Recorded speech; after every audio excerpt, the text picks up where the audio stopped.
and shine, Value Farm family. Welcome back to another episode of The Farm. If you're new here, you are most welcome. First to all our returning subscribers, you're most welcome. Thank you so much. We really love you guys so much. Thank you so much for supporting Value Farm and also supporting everything that we are doing at Value Farm. It's a very beautiful day at Value Farm today, and you know, we are happy to be back in Uganda and back at the farm. I also have my co-director on standby who's going to say hello to you guys and also, you know, say something. Hello everybody, my name is Grafton, co-founder of Value Farm. And I gotta tell you, we've been gone for almost a month. For the better part of a month, we've been in Kenya. Sure. All over Kenya. I feel like a Kenyan citizen already. But it's always good to be back at the farm, back here at Value Farm. And of course, behind us, you see some of the sexy ladies. Those are the boys. Yeah. They're just out there hanging out, camping, doing what they need to do. Exactly. And they're taking in the sun. They're taking in some bracharia. They're also taking in some elephant grass. And so it's always nice to have them just in their paddock hanging out, camping. That's true. So now the reason we actually want to update you guys, because of the season we're currently in right now, all of those ladies are actually in heat. Yeah. And they're actually being introduced to Zeus. To Zeus, the one from South Africa. South Africa, boa. So now he's actually been very busy taking care of the work.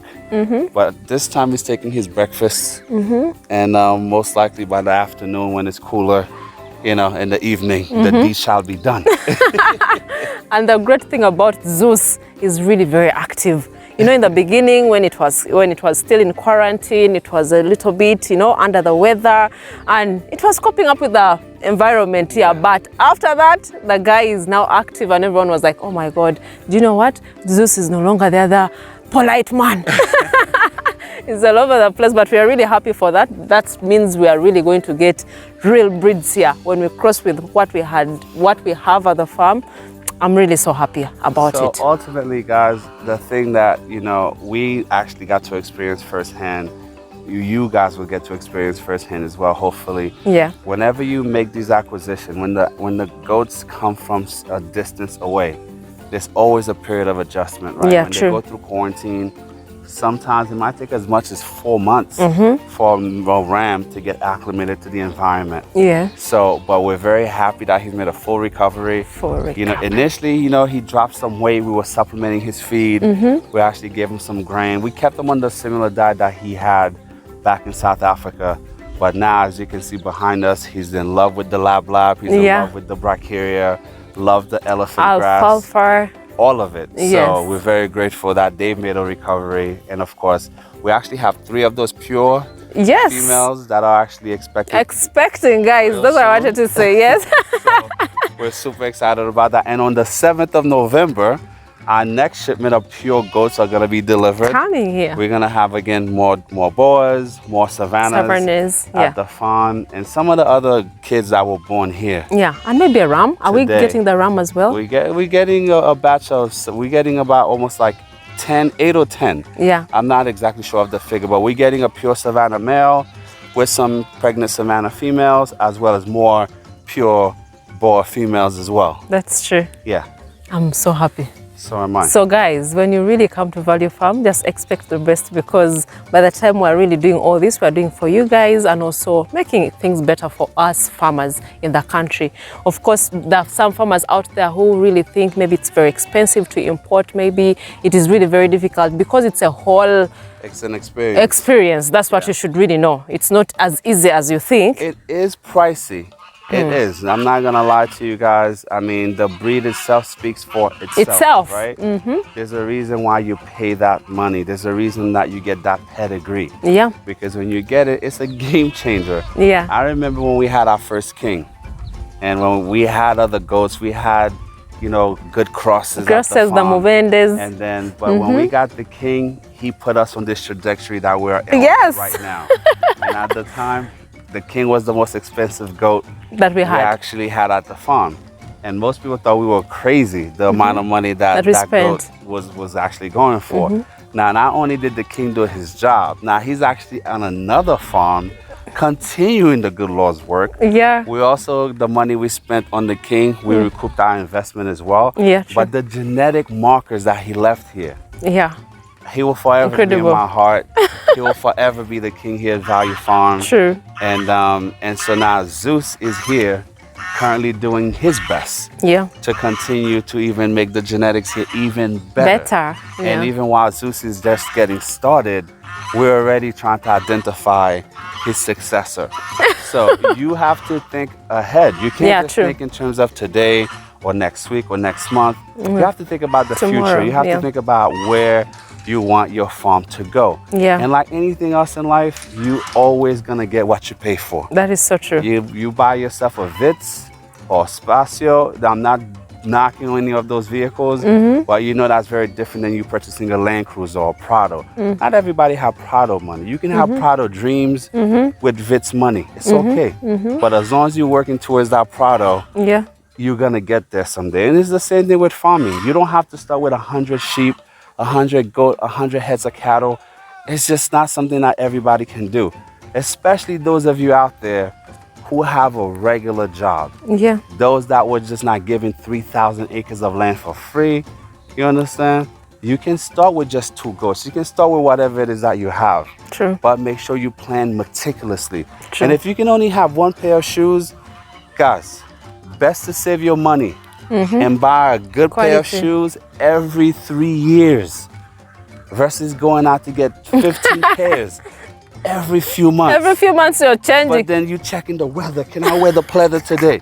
Can I wear the patent leather one this week? Because the moment you get caught in the rain, it's gonna fall apart on you. And it's the same thing with your goat, right? You can go off and buy goats at the market. We know people who have made that mistake. Yeah. You're gonna get them for cheap. There's a reason why a goat that might weigh like 30 kgs is being sold at the market At the price. for barely 200,000 shillings, 150,000 shillings. Why? That goat is defective. But many people, in the beginning, and even one of our good friends in the beginning actually advised us to go to the market. Luckily enough, we never got up early enough.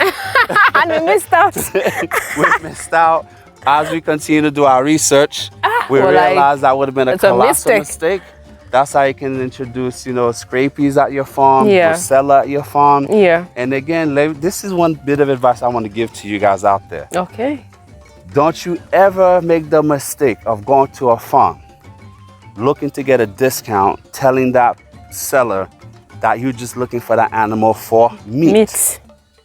Because that farmer who have their breeds at their farm, they may have animals there that look amazing visually. That is true. But they know that male goat or that female goat has brucella. That is there. They're not even supposed to sell it to you, but they will give it to you because you're telling them you want it for meat.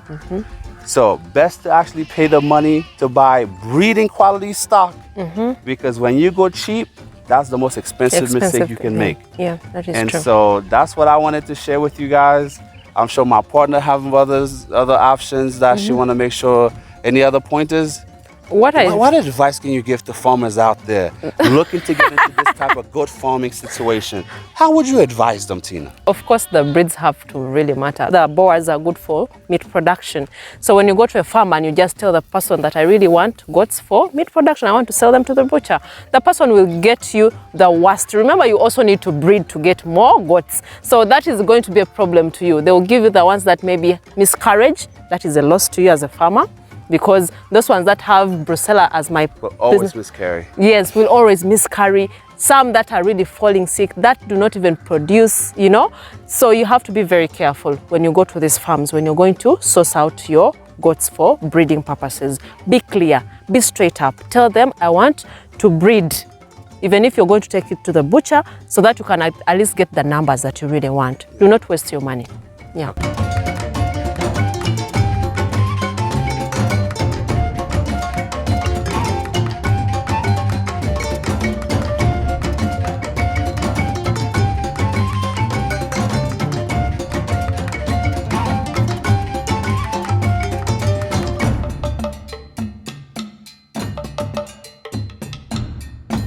This is Zeus again.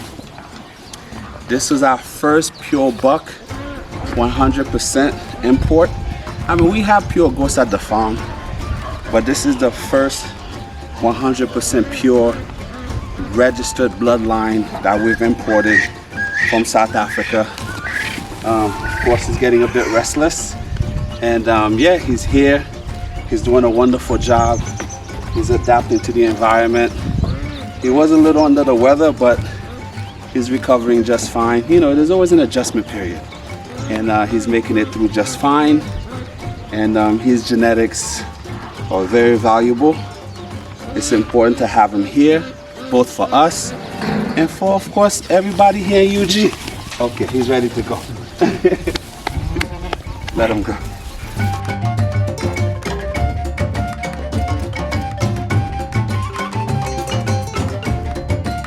So guys, as you can really see on the background here, we have Zeus ready to take action.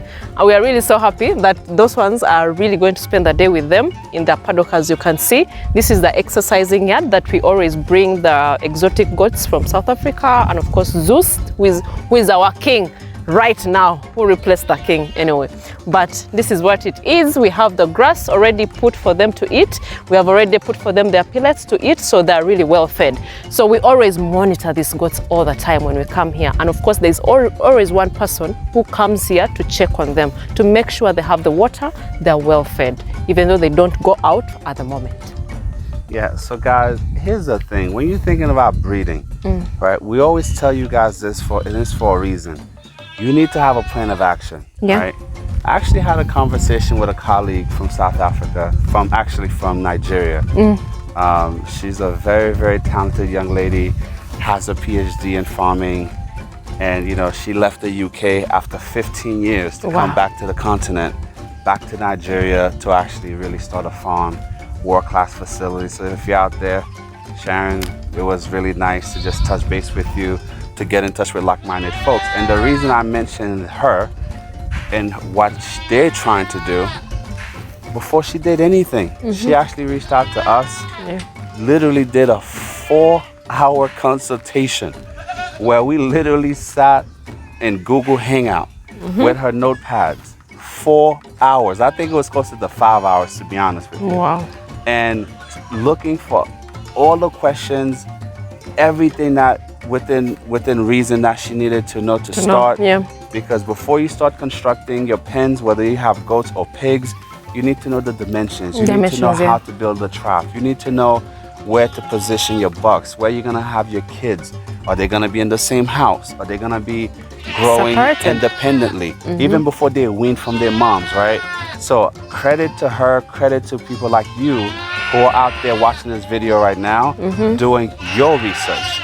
Because if you don't do your research, you're gonna end up getting burned, right? Because we always tell you guys, if you are not preparing, then you're busy preparing to fail. If you're not planning, right, you're planning to fail. And so when you start, don't just go out and buy the animals. You have to make sure you know what you're doing. You have to have a plan of action. You have to know if you're going to be breeding for breeding's sake, if you're going to be breeding for milk, if you're going to be breeding for meat. And of course, some people might want to do a combination. We believe in the mixed farming structure, right? But by the same token, you know, you need to understand where to start. And of course, you can start with lesser quality does. But how do you improve them, right? That's the key. That is the key point. You know, you have to know where to go. You have to know how much money you have in your budget to get the ram, because the ram, you can have a doe that's so-so. But then the ram is going to 50% of his genetic on all the offsprings at that farm. So if that's going to be the case, you need to make sure that you get a quality ram.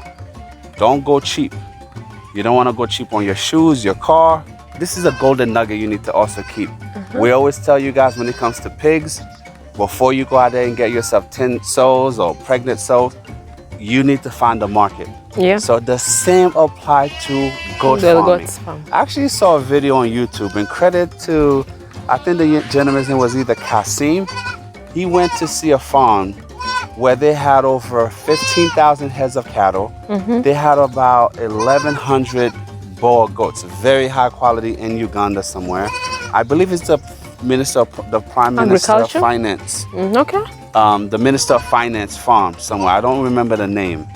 But he went there, and the #1 issue that they actually had as a company was the fact that they actually have the breeds, they actually have the stock to sell. But guess what? Nobody knew the farm existed. Wow. So it's still really slow getting up to speed, getting people to actually purchase. And they have world-class facilities, you know, processing facilities. The cows look amazing. The goats look incredible. You know, I believe they have close to like 200 staffers. Wow. The place is world-class. But guess what? You can have the best quality breeds, the best farm. If nobody know you exist, does it really exist? That is true. So you don't want to wait till you have the stock before you get the market. So first thing you do, even before you get your goats, before you get whatever you want to do in farming, start talking to your neighbors, start talking to your pastors, nearby butchers, everybody in your area, so that they know that you are serious about what you're doing. You know, you want to speak it into existence. You want people to know that, you know what? This is what I have. 6 months from now, guys, I'm gonna have goats. Wherever you buy your meat from, keep me in mind. And when you finally get your stock, you let them know, you know what, my goats are here. So tell you whoever you've been getting your supplies from, in like 9 months, 6 months from now, look for another market because I'm here. You understand? That is true. You don't want to wait till you have everything set and have nowhere to take it. So I hope you heed this advice. I hope right even before you get your stock, you start looking for the market, you start establishing that market, build that relationship, so that way you're not going to be left out there in the cold. And to sustain the market, as long as you have the quality breeds, people will always recommend other friends to your farm. So as long as you keep relationships and also the quality, people will always come and buy from you. That's what you should really make sure. But let me just tell you the secret to making sure that people always come and buy from you. You have to be honest. You have to have integrity. Yeah. You don't want to be that person that's going to sell people sick animals, knowing that the animals are sick. Yeah. You can make that quick money. You can burn somebody once and they'll never come back to you again. True. So integrity is at the forefront. Honesty, you know, that works hand in hand. You know, don't be a shortcut taking farmer. You want to be honest, you want to be hardworking, and believe me, you might lose something today, but as long as you're doing your business the right way and you treat people the right way and you maintain the relationships that you have, you're gonna be all right. It's just a matter of time. Wow, that is amazing. Those are words of wisdom. For all farmers, I know most of you really say that this is the University of Learning. We appreciate the compliments because we are here to share the real truth, because this is really nothing but the truth, because we learn from our mistakes as well and also share them with you so that you guys can also do better. We want better farmers. We want people to be happy farming. Someone was also saying that we've revived the beauty of farming. We've made it look easy. No, it's not easy about It's not easy, but we want to really inspire and also motivate you guys to really do something with passion, because when you see us passionate farmers here doing what we love, why not? Why can't you do the same as well? You know, I love passion, and passion is important, but let me tell you guys, passion without dedication will lead you to failure. True. You could be passionate about a whole host of things in life, but if you're not dedicated to your craft, when things get difficult, when things get tough, it's gonna be so easy for your girlfriend or your boyfriend or that unsupportive husband to talk you out of your position in life, particularly when it comes to your career. And if your career happens to be in farming, and you have the dedication, you know, no one should be able to move you off your mark. You know, so I hope you guys enjoyed this video. I know it's getting a bit long-winded. We just came back from Kenya. We're filled with that Kenyan energy we met out there. Exactly. And let me just say this to the farmers out in Kenya. We love you guys. Kudos. And the way that you guys are actually doing farming, from Nyanyuki to Nakuru, to how difficult it is in Maasai country, and yet these guys are still thriving. It's difficult. The elements are against them in that sector, but they're still finding a way. And if these guys out there are succeeding in livestock management, where they have droughts that have lasted more than a year, 2-3 years at a time, and if you're in Uganda, you're in Rwanda, you're in Burundi, and you're still sitting on the sideline, you need to go to see your shrink and have your head examined. Really, truly, you ought to be ashamed. So get in the game, let's get going. Wow, that is really so true. So guys, let's just conclude this video, but we really appreciate you who has really watched up to this point. If you've really watched, just give us a like, just hit the like button, and also subscribe, tell a friend to tell a friend. And please, if you haven't followed us on social media, most especially Instagram. Value Farm UG is the handle. Facebook is Value Farm. TikTok is Value Farm. Please go check out the behind the scenes. We love you all. Till next time. Bye. Bye.